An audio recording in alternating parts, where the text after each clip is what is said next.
Hi folks, today we're going to take a look at Runnymede, which is basically a meadow near the Thames, and it's not that far from Windsor, and we'll just talk about what you can see here and its relevance in history.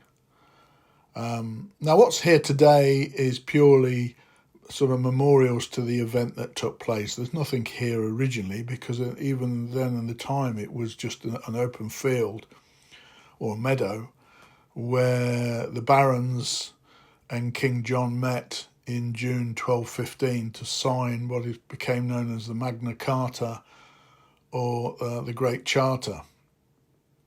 So even in the time it was basically just a field area. The reason they chose this was because the king was based at Windsor, and that's probably a place you would be visiting if you ever came to Runnymede as well. It's about 20 minutes away by car, and the barons were based in Staines, and there's a view just of the long meadow. Now this is all on, this area is now on National Trust property, so you can come here, there's parking.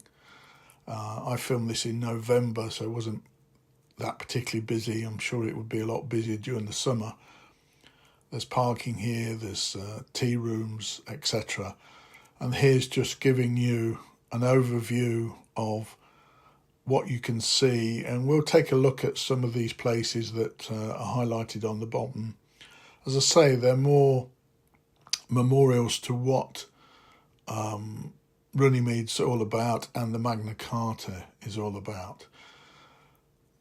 Now, apart from that main road, which now runs alongside it, probably hasn't that changed that much over the centuries. My understanding is that the name comes from an old Anglo-Saxon words.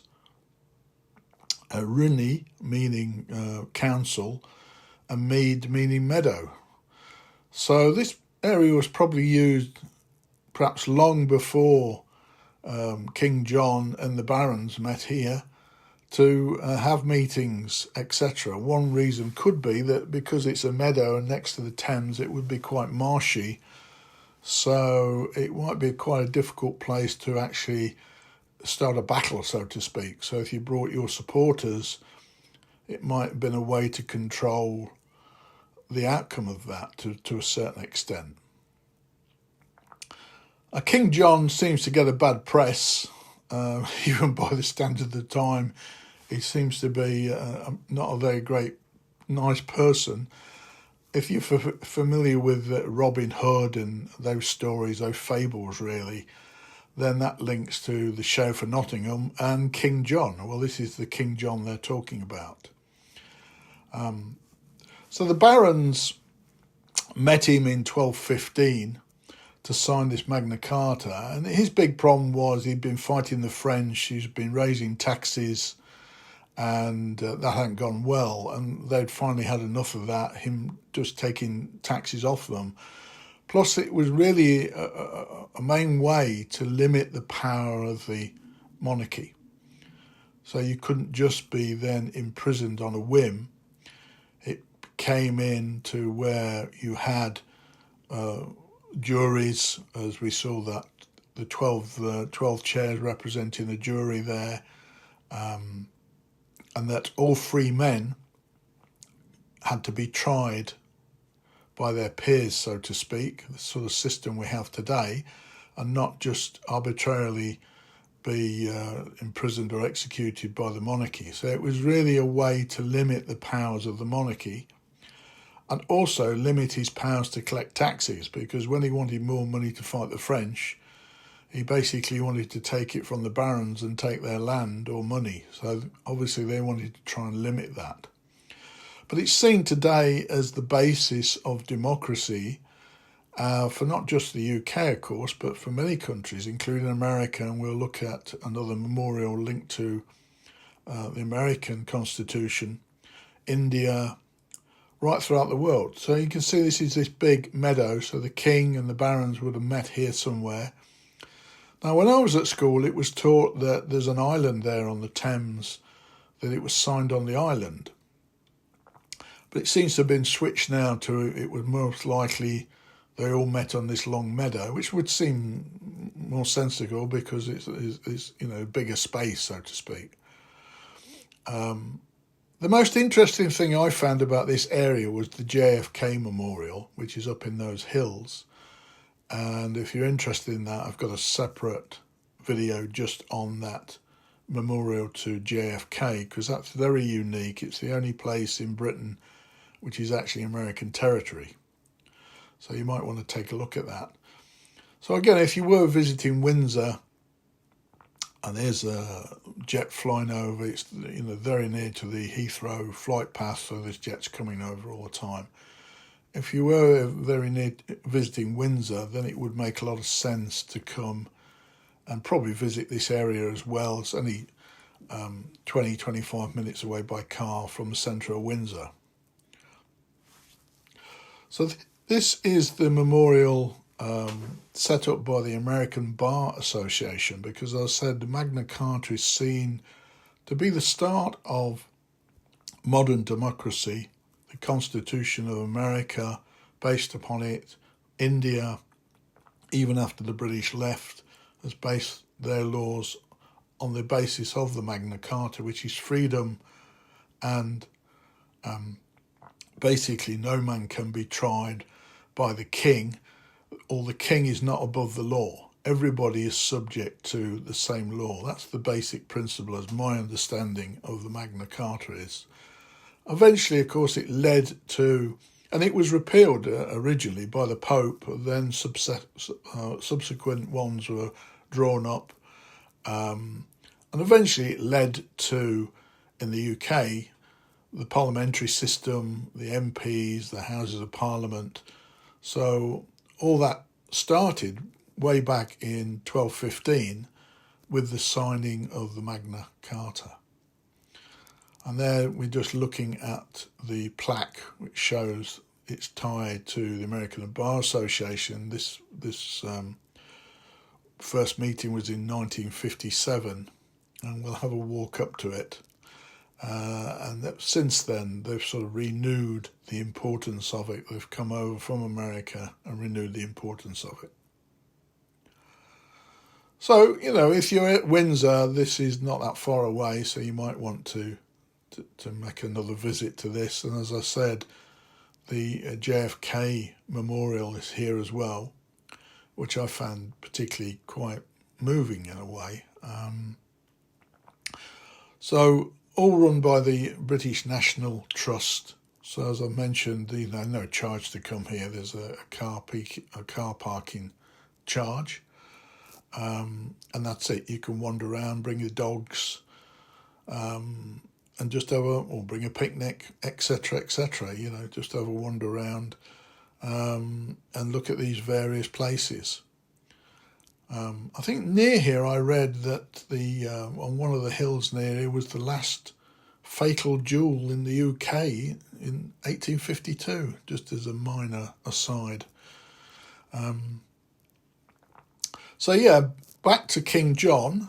He took over from Richard I, or Richard the Lionheart, who was the king that particularly went on the Crusades a lot. Didn't seem to be in England a lot at the time. And he died following a crossbow bolt hit him, and his wound went gangrenous, and he died. And King John was his brother, and he took over from Richard. But during his reign, he wasn't liked. And as I said, the barons particularly, or the rich people in the country, didn't like him because he was taking money from them and lands. And so they wanted to curtail that. Curtail his powers, and that's what then, after a number of meetings, and I think they occupied the Tower of London at one stage,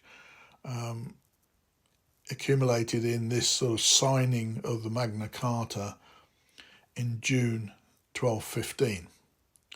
But as I said, that was actually abolished by the Pope shortly after. It was supposed to be protecting the barons' wealth and the freedoms and the church. Although it mentions free men, of course most people in England at the time weren't free men, let alone women.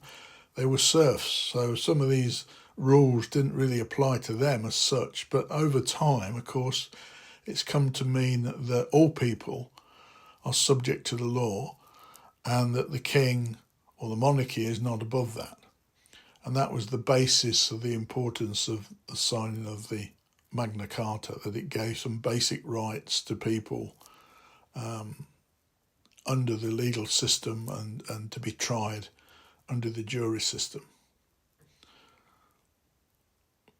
As you can see, various dates when the American Bar Association has been here and just repledged, so to speak, the ideas or to celebrate the foundation of the Magna Carta. So we're looking at sort of 800 plus years now that this was signed. Again, just giving you really views of the meadow there. So here's a particular work of art called Writ in Water. Again, you can have a look at you can freeze this if you want to have a look what this is about. And it's the right to be tried by one's peers, of course, again, under the jury system, that you couldn't be judged just by the king or the monarchy. And there's a building here, and this is it. My wife quite liked this building. Personally, I wasn't mad on it. It's quite a clever idea when you go inside, as you'll see. So I think this is a sort of personal view, really. But it's this concrete structure.